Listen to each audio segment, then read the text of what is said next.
Questo programma è offerto da Despar, Eurospar, Interspar. Da 60 anni, il valore della scelta.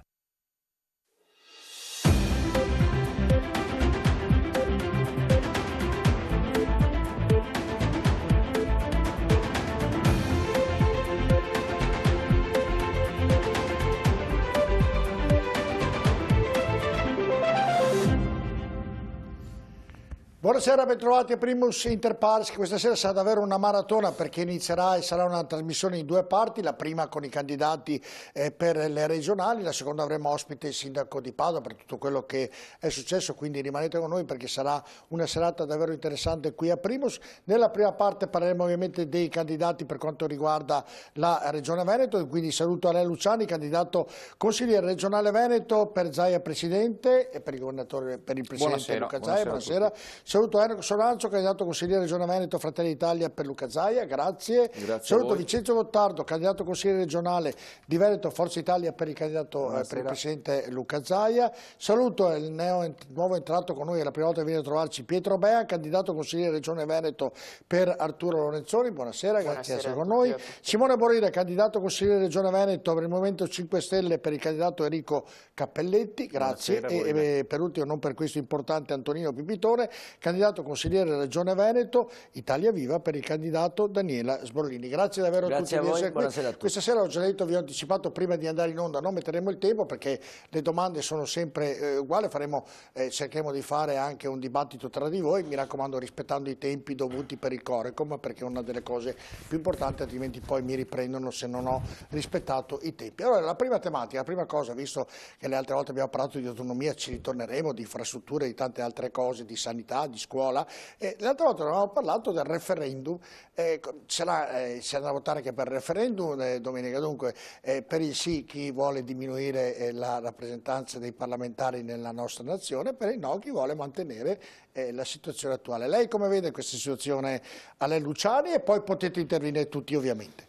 Ma partendo dal presupposto che è il cittadino che è sovrano e che decide, per cui io invito i cittadini a leggersi le motivazioni del sì e del no, entrambe sono sicuramente molto valide. Io mi sono fatto una mia idea e io ritengo che ad oggi, così come è proposto, non possa essere votato il sì, questa è la mia opinione, nel senso che siamo partiti dall'ultima parte, avremmo dovuto fare un percorso, secondo me, che poteva portarci anche a un ridimensionamento del numero di posti, perché se la motivazione è esclusivamente economica sarebbe bastato tagliare le indennità, invece c'è molto di più in ballo e ritengo che fin tanto che non si... Ma non sembra che abbiamo già tanti politici in Italia? Allora, l'Italia ne ha tanti rispetto agli altri, ma l'Italia è uno dei... No, finisco la domanda, che poi ovviamente è di conseguenza di tutti, e che poi non contano tutti.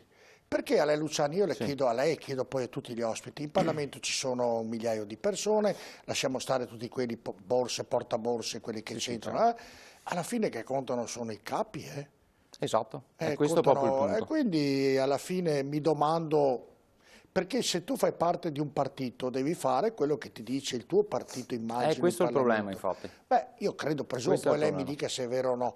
E quindi mi domando perché tanti parlamentari, io sono al di sopra delle parti, però la domanda è lecita, cioè cosa servono? Beh, in Italia sono tanti perché abbiamo una tipologia di repubblica rispetto a tutte le altre dove nazioni non ci sono grandi peculiarità autonome. I paesi che ne hanno meno sono paesi federali che quindi hanno delle forme di governo territoriali molto più esterne, molto più ampie e quindi per assurdo in Germania sono più importanti le elezioni dei Länder tedeschi piuttosto che le elezioni nazionali, sono molto più sentite dal punto di vista proprio della... Quindi perché lei vota no? Io voto no perché ritengo che dare così tanto potere ai segretari dei partiti sia profondamente sbagliato. Riduciamo il potere in mano a pochi.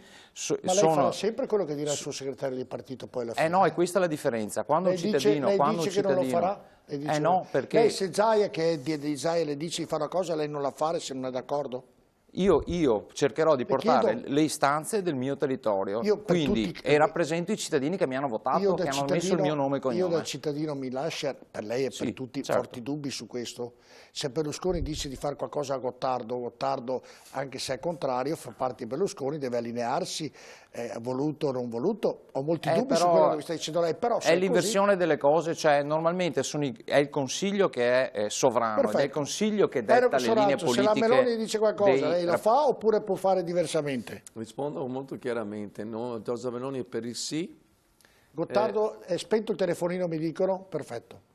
Giorgia Meloni per il sì, è vero che la proposta, che non è stata avvenuta ovviamente da Fratelli d'Italia, così come è stata presentata, non rispecchia esattamente quello che noi pensavamo, che insomma i gruppi parlamentari di Fratelli d'Italia pensavano di perseguire. È anche vero che c'è un tema sottostante che sicuramente molti cittadini l'hanno anche messo a fuoco, ci sono alcuni aspetti che sono in riflessione, dove chiaramente i cittadini, anch'io ritengo, il popolo è sovrano, quindi è bene che scelga, almeno finché siamo un paese democratico, speriamo che rimanga sempre così. Sicuramente ci sarà un maggiore impegno di parlamentari che dovranno rappresentare aree più vaste. È anche vero che personalmente io avrei, ma è una posizione personale, che non è quella di Giorgia Meloni, che invece noi siamo per il sì, così ho risposto anche alla domanda, forse era meglio pensare di poter ridurre l'indennità a tutti, come avviene nelle aziende, per mantenere un'occupazione e la forza lavoro. Quindi lei dice, mi sembra di capire, Enoch, mi dice, è meglio tenere tutti per avere un posto di lavoro in più, per prendere uno stipendio in più? Più che uno stipendio, per dare maggiore rappresentanza sicuramente e vicinanza ai territori, da un lato. Credo però anche di dire che Giorgia Meloni dica il sì, perché per tanti anni non si è riuscito a fare questo ragionamento. Abbiamo visto anche al Senato il ripristino dei vitalizi dopo il taglio, e quindi ne abbiamo visti di tutti i tanti colori. Praticamente per il sì. La Giorgia Meloni è per il sì. Permettimi, sulla base di una tua riflessione che hai fatto adesso, no?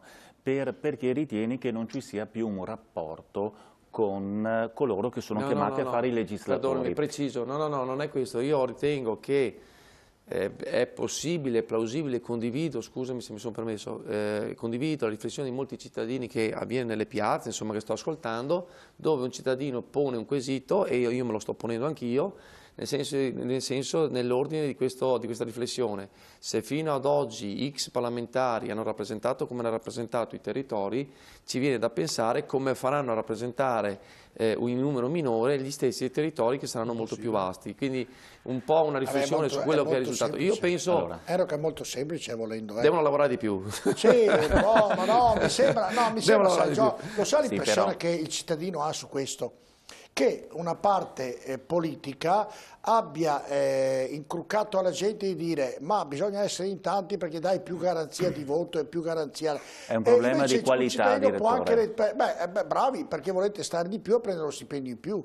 Più ce ne sono, viva l'Italia, più stipendi uno ha. Uno la può vedere anche sotto questo profilo. Certo. E quindi io, se fossi un politico, direi beh, è meglio che siamo in tanti, almeno prendiamo lo stipendio in tanti e non c'è la lotta per essere votato, insomma. Però guardi, direttore, mi perdoni, oggigiorno il numero dei parlamentari, prendiamo il Veneto, il numero dei parlamentari e dei senatori. Ecco, chi è che conosce i parlamentari e i senatori nostri? Prendiamo un cittadino qualsiasi.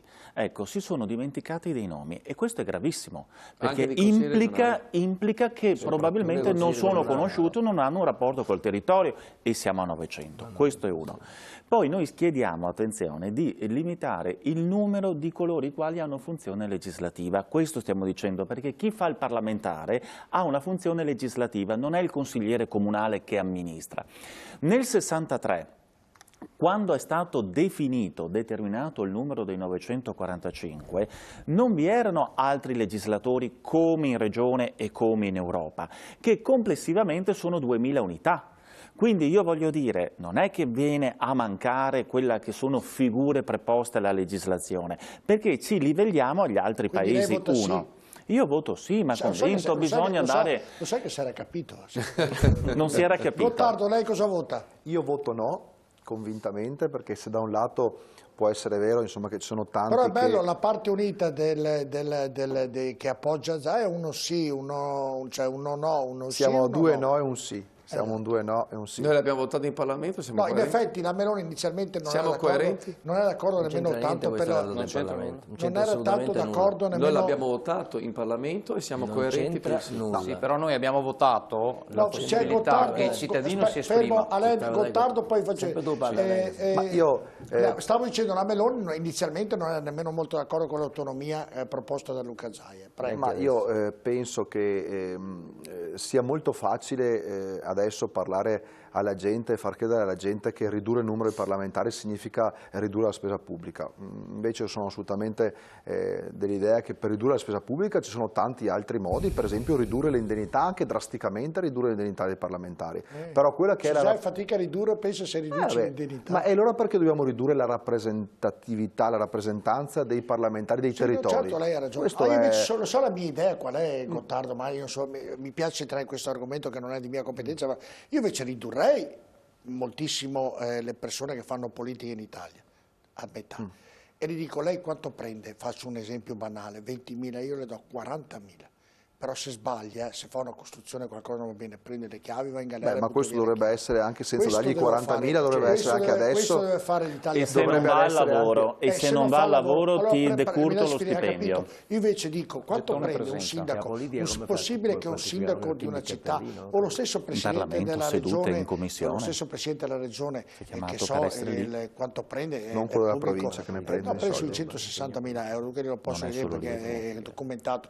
È un ridicolo se un dirigente d'azienda prende 500.000 euro, un manager, uno che dirige una regione di 5 milioni di abitanti deve prendere molto di più, chiunque esso sia, perché ha delle responsabilità enormi. Ci sono dei sindaci che prendono una pipa di tabacco e Eno che lo 600 conosce euro. Benissimo perché ha fatto il sindaco ed è ridicolo. Io al sindaco do di più perché ho una responsabilità, al politico do di più, li riduco se sbagliano, caro Gottardo, ma prendo le chiavi e le butto in galera, le butto via. Questo faccio io, se fossi io che potessi Eno che prendeva stipendio doppio sia a Servazzano che in provincia. Pietro, è un tema che personalmente ho approfondito molto, essendo un praticante avvocato, diciamo che diritto costituzionale, leggi elettorali mi interessano moltissimo. Tu fai parte delle sardine anche, giusto? Sì, ho fatto parte delle sardine che si sono espresse convintamente sul Noi i pinguini. Io credo che sostanzialmente, anche se riconosco che effettivamente il voto sul sì e il taglio dei parlamentari possa portare anche delle conseguenze positive, perché vincolerebbe il sistema politico a una legge elettorale proporzionale, che è quello di cui il sistema ha bisogno, non posso sinceramente, e questa è anche la discussione che c'è stata all'interno del mio partito che ha portato al voto in direzione, non posso proprio personalmente condividere l'indirizzo politico con cui è fatta questa riforma, perché non si può far passare agli italiani e ai cittadini che il taglio dei parlamentari porti più efficienza all'interno del lavoro nelle Camere e anche un risparmio della spesa pubblica, perché non è assolutamente vero. Quindi io voterò no e anche credo che bisogna lasciare a tutti i cittadini, anche agli iscritti ai partiti, libertà di coscienza sui voti che riguardano le riforme costituzionali, cosa che per l'appunto anche il mio partito ha stabilito. Hai fatto Pietro un ragionamento, un po'... E se posso concludere, dico una cosa importante. Una volta terminato questo voto, penso che l'impegno collettivo della politica non sia tanto stabilire cosa sarebbe stato meglio se, cosa sarebbe stato meglio il no oppure il sì una volta terminato il risultato del referendum. C'è bisogno di uno sforzo collettivo per ridare ai cittadini una legge elettorale che ripristini le preferenze. Ma non le sembra che siano un po' tanti i politici in Italia? Sono tantissimi politici che prendono, ho capito che lei dice che influiscono pochissimo. Sono d'accordo con la possibilità di ridurre l'indennità per i parlamentari, non c'è ragione per cui un parlamentare prenda più di un sindaco, magari si poteva fare un intervento di questo tipo invece che tagliare il numero dei parlamentari. Il punto è che noi possiamo averne 945 o 600, ma se sono nominati e non sono eletti, il cittadino si sentirà sempre escluso dalla vita politica. Io faccio sempre un esempio molto chiaro su questo punto. Guardiamo lo scandalo Furbetti, non voglio fare polemica, sono stati da una parte e dall'altra.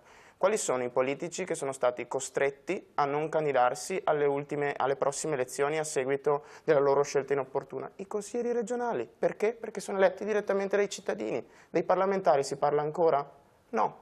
Perché non essendo eletti dai cittadini, essendo nominati, c'è un distacco evidente dal Parlamento e chi vota. Quindi la cosa principale, secondo me, dopo questo referendum, sarà parlare di una legge elettorale che ridia la possibilità agli italiani di scegliersi i propri rappresentanti. Pipitone. Ma guarda, detto, Italia Viva ha dato libertà di voto, come giustamente bisogna fare, quindi ogni cittadino, elettore, simpatizzante, quello che è, si faccia la sua idea e poi decida quello che fare. Dico io quello che farò io. Allora, questa è una riforma per fare un regalo sostanzialmente ai 5 Stelle. Dico di più, è il tentativo anche dei 5 Stelle, che è iniziato con Casaleggio e Grillo, di scardinare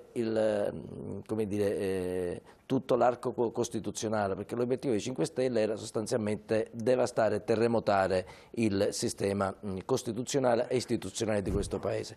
Questa riforma, così com'è, l'hanno detto alcuni, anche chi si è espresso per il sì, ha ovviamente delle perplessità. Questa riforma è sostanzialmente una riforma che non risolve i problemi. Ma allora la mettiamo così, faccio una domanda per allargare il ragionamento. Ma voglio poi far capire perché allora, dico questo. Mettiamoci così, non è che sia giusto che vengano votati le persone competenti. Io vedo certe persone che vanno in Parlamento che sono davvero senza offesa. Questo bisogna fare, come è stato detto, ma la gente... Allora, io ho fatto il consigliere comunale e mi sono preso i voti, ho fatto il consigliere regionale e mi sono preso i voti, mi canto per consigliere regionale e la gente mi deve votare. Il problema è che noi abbiamo una legge elettorale nazionale da 20 anni ormai in cui non ci sono più le preferenze. Questo è il vero scandalo della democrazia italiana, in cui i cittadini non hanno alcuna rappresentanza con chi... Nessuno di noi sa chi è stato eletto. Perché nessuno che è stato al governo di Ma perché? Perché fa comodo a tutti, sia ai capi partito, si fa per dire, ma fa comodo anche a chi è vicino ai capi partito. Invece bisogna fare una battaglia diversa. Ma questa è un'altra cosa rispetto al referendum, scusa direttore, perché questo referendum non tocca le necessità costituzionali perché questa nazione sia veramente più efficiente. Innanzitutto non tocca il grande problema della parità tra le due Camere. Noi abbiamo Camera e Senato, fanno le stesse cose, va bene, quindi fanno una legge, va al Senato, lo fa la Camera, va al Senato, cambia la virgola, torna alla Camera e così via. La Commissione della Camera istruisce la legge, la istruisce la Commissione del Senato, quindi queste cose qua rimangono identiche, quindi non si velocizza niente, si risparmia praticamente nulla.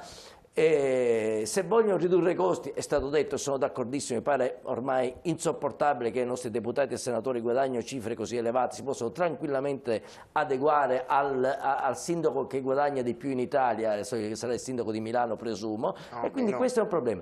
E questo vuol dire, questa è un'altra cosa. Detto ciò, noi siamo per il taglio dei parlamentari, tant'è vero che nel senso, è giusto ridurre anche i parlamentari, ma in una riforma organica. Cioè io ho votato la riforma di Renzi, prevedeva una cosa molto semplice e tra l'altro organica. L'indomani che la riforma sarebbe stata approvata, il Parlamento funzionava alla grande. Eliminava il Senato, quindi si toglievano 330 senatori, va bene, e si faceva la Camera delle Regioni. Però Antonio...